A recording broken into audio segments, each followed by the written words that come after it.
વ્યક્તિ આવી રહ્યા છે, ભૂપતભાઈ ભાયાણી એનું નામ છે।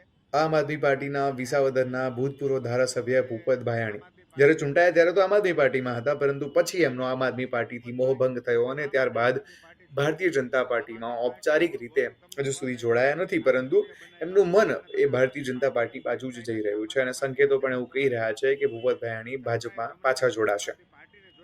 હવે આ દરમિયાન આમ આદમી પાર્ટી જે છે ટ્રાફિક જાગૃતિ માટે સુરતમાં કેમ્પેઇન કરી રહી હતી, એ વખતે જ ભૂપત ભાયાણી દેખાઈ ગયા અને પછી તો આમ આદમી પાર્ટીના નેતાએ ભૂપત ભાયાણીને જે પ્રશ્ન પૂછાય એનો જવાબ ભૂપત ભાયાણી જોડે નહોતો અને એમને ચાલતી પકડવી પડી।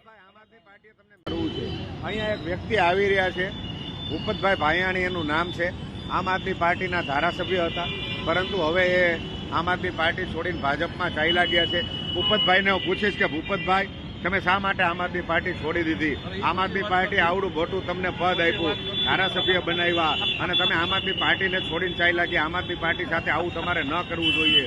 જનતાએ તમને નહીં પણ આમ આદમી પાર્ટીને જોઈને મત આપ્યા હતા। એક વાત તો કયો, લોકો જોઈ રહ્યા છે, લાઈવ જોઈ રહ્યા છે, શા માટે આમ આદમી પાર્ટી છોડી? ભૂપતભાઈ પ્લીઝ, ઘણા કારણોમાં એકાદું કારણ પ્લીઝ, એકાદું કારણ આપો, એકાદું કારણ ભૂપતભાઈ આપશે આપણને, એકાદું કારણ પ્લીઝ।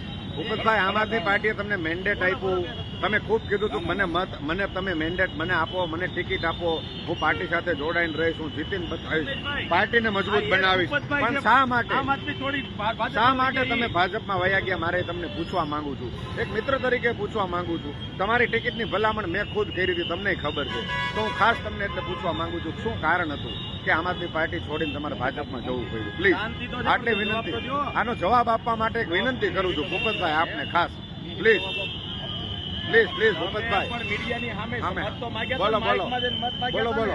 મેં તમારી ભલામણ કરી હતી ટિકિટ માટે ભૂપતભાઈ, મેં તમારી ભલામણ કરી હતી એટલે હું કહું છું, તમને ખબર છે કે મેં ભલામણ કરી હતી? તમે કઈક જવાબ તો આપો ભૂપતભાઈ, કારણ શું? આવડો મોટો દ્રોહ ન કરાય પ્લીઝ। ના ના, પાર્ટી સાથે તમે દ્રોહ કર્યો કહેવાય નહીં, બિલકુલ નહીં, તમે પાર્ટી સાથે દ્રોહ કર્યો છે। જોકે આજનો અમારો વિષય નથી, આ તો તમે અહીંયા જોવાઈ ગયા, દેખાઈ ગયા, એટલે હું તમને પૂછું છું, આવડી મોટી ગદ્દારી કરવાનું કારણ એટલે પડે? ઉભા રહ્યો ભૂપતભાઈ, જો આ ગદ્દારી કરે ને એટલે એમને ભાગવું પડે છે મિત્રો। આમ આદમી પાર્ટી સાથે ગદ્દારી કરી એટલું નહીં, વિસાવદરની જનતા સાથે ગદ્દારી કરી છે। આવા ગદ્દાર લોકોને આવનારા સમયમાં જનતા પાઠ ભણાવશે। આપ સૌને નમ્ર વિનંતી કરું છું, આપણે સૌ ટ્રાફિક કેમ્પેન બાબતમાં જાગૃત બનીએ, ટ્રાફિક માટે આપણે સૌ અવેરનેસ કેળવીએ।